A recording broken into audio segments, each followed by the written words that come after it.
Hey everyone. Hey everyone.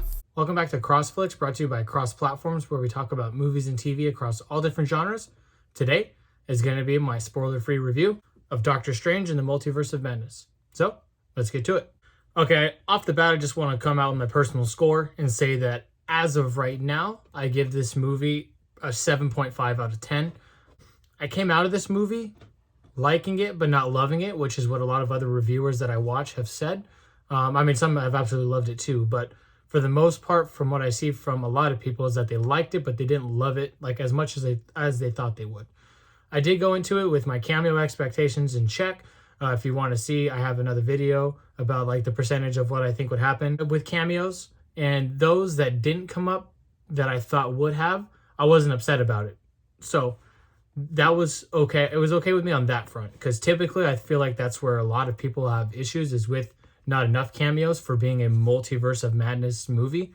There's madness and there's a little bit of multiverse. It should have been called like 3 verses in madness, or madness in 3 verses or something, because a lot of people thought that this was going to be a celebration of all of Marvel, from Fox, from Universal, from Marvel Studios themselves, and anywhere else that Marvel's done movies, from Sony, anywhere else that Marvel has done movies. A lot of people thought it was going to be that. Part of me thought a little bit of it would be that. And honestly, it wasn't none of it, but it wasn't enough, in my opinion. I was hoping for a little bit more, but more on that later. Why I gave it a 7.5 out of 10 is because what I liked about the movie is also a lot of what I disliked about the movie, which is so weird. I've never had that happen in a movie before, where I like something just as much as I dislike it. But what I do like about the movie is that it starts off quick, and it just like, it keeps going. It doesn't really slow down until like the start of the second act, which kind of sucks, because the second act, I think, is the coolest part of the movie. But for it to be taking place in the slowest part of the movie also sucks. That's why I liked it, but I also disliked it. Back to the first act, the fighting was good. The visuals, it's so amazing how these movies now, some visuals are stunning and the others you can just straight up tell, like, oh, that's CG. I feel like now they know these movies are going to make $1 billion almost no matter what. So they just, not that they don't care, but there's less effort put into it. Now, the pandemic could have caused a difference in that. I get that, but that's just what I'm taking away from this movie. I like the feel to the movie. It does feel very comic booky. It reminds me a lot of Spider-Man 2, and it is the same director, so that makes sense. I like the characters. The addition of America Chavez is cool. They kind of just get straight to her point. Like, she has a backstory, but it's not expanded upon until in like the middle-ish part of the movie, and it's not that much of a backstory either. The way that they make her, you feel familiar with her even though we've never seen her before, and I like that a lot. I thought that was cool. Wong is awesome. I think he needs his own series. And then, of course, I love Doctor Strange as it is. What I liked about this movie, obviously, the multiverse stuff. But what I didn't like about it was that when they're going through a bunch of different multiverses, most of that was shown in the trailer. And they don't spend any time in any of those universes that they show in the trailer, or any other extra ones that they had added in. They don't spend any time there, which sucked. I thought they would have spent at least 5 to 10 minutes. I mean, I could have even handled 2 minutes at like 2 or 3 other universes. And then like there, just have some little cameos pop in, things like that. So I feel like the DC TV did a good job with that on the Crisis on Infinite Earths. They had literally everything in there. They had little cameos from characters from Michael Keaton's Batman, from the Adam West Batman, from the DC Titans that's on HBO Max. But they were very brief and just a few seconds long. They didn't need to be long, and it fit. It worked. They could have easily done that with this. So that's what I didn't like about the whole multiverse traveling aspect. But when they do land in the universe that they stay in for the whole second half, or the second act, and that's where the big cameos come in, and I had a lot of fun with them. I've seen that a lot of people don't like what happened to those cameos and like how it happened, which I'm not going to say spoilers because it's going to be a spoiler-free review.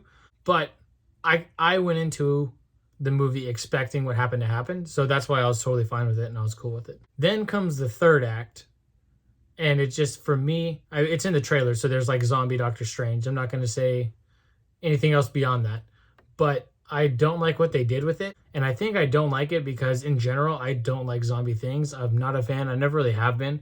There are very few zombie movies that I'll watch once, let alone watch again, and that kind of ruined this third act for me. Otherwise, I feel like if I love zombies, then I would have loved the third act and I would have loved the entire movie. Because I don't like zombies, and that zombie had a very big part in the third act, I think it kind of just knocked it down for me. It lost me. There's another cool little scene in the movie when he visits like the evil Strange that you see in the trailers, and they have this like sort of music fight. And what I liked it, but I didn't like it. What I liked was the visuals, and then I liked the concept and the idea and the creativity around it. But what I didn't like was the sound that they used. I liked the sound mixing, but I didn't like the sound.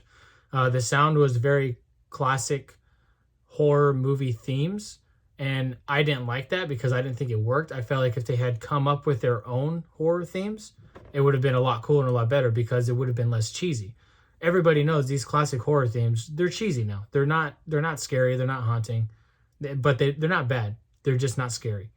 And for this to try to be a horror movie, which there are some awesome horror elements to it, that scene wasn't as scary as it could have or should have been. And I also don't know if it was meant to be a scary scene either.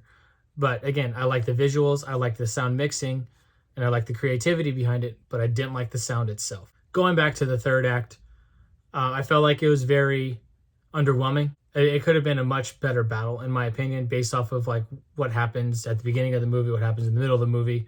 Usually in these kind of movies, the first act will have kind of a small battle, and then the next act will have a bigger battle, and then the third act will be like the final battle, the big battle.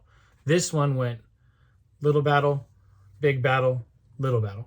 So it was just like, it was very up and down. And that took me a little bit more out of the movie on top of the whole zombie thing. Another character I liked that I haven't mentioned yet was Scarlet Witch. I feel Elizabeth Olsen's acting was the best it's been in her entire Marvel experience, and I'm sure we'll see her again. Sure, she'll be even better than she was. I feel like every time she shows up, she's better than her previous performance, which is awesome. It's really cool to see. And she's so powerful. A lot of people don't like how powerful she is, and I think a lot of people that don't realize how powerful she is or don't like how powerful she is don't understand like how powerful she is in the comics. Like, she is one of the most powerful beings in all of Marvel Comics. So when you go into it, expect to see some cool stuff from her. Some of the comedy was like every other Marvel movie. It didn't fit, and I don't understand why they reshoot and cut so much of these movies, but keep some of the lame comedy. And they're like, you want to have comedy? Like, have it be good comedy. Like, there's definitely good comedy in this movie, but some of it just doesn't fit. It worked for Sam Raimi and Spider-Man because Spider-Man's a dorky character, but these characters in this movie are not dorky. So that dorky comedy I personally don't think should be there, especially with the dark horror route that they try to go with in this movie. And speaking of horror, there are really cool aspects to it. There are a few jump scares, and I mean, it's not like scary, but it wasn't scary to me, but I could see how people could get scared because it's not one of those where like, oh, we're going to pan away from the shot and then come back and it's not going to be there. Then pan away again and come back and then it's going to be there. It's just like, it just happens. So I like that a lot. That was really cool. In general, I haven't really seen much of Sam Raimi's movies. I've only seen the Spider-Man ones, and I think the newest Evil Dead, which I don't even know if he directed. I think he just produced it. So I don't know a lot about his horror history or any other history of movies besides what he's done with Spider-Man. So with that being said, I'm not going to knock him as director or anything of this movie. Again, I can barely make YouTube videos, so to direct a movie, doesn't matter what kind of movie it is, I can't imagine the difficult process it is. Overall, I give this movie a 7.5 just because the same things that I liked were also the same things that I didn't like, which has never happened before. And I'm sure because now I know what to expect when I watch it again and again, which I will, I'll eventually kind of come around to it. Just the biggest thing for me was just the zombie. I thought it was going to be a little part, and it was a relatively big part in the third act, and I'm just not a zombie guy, so it just didn't work for me.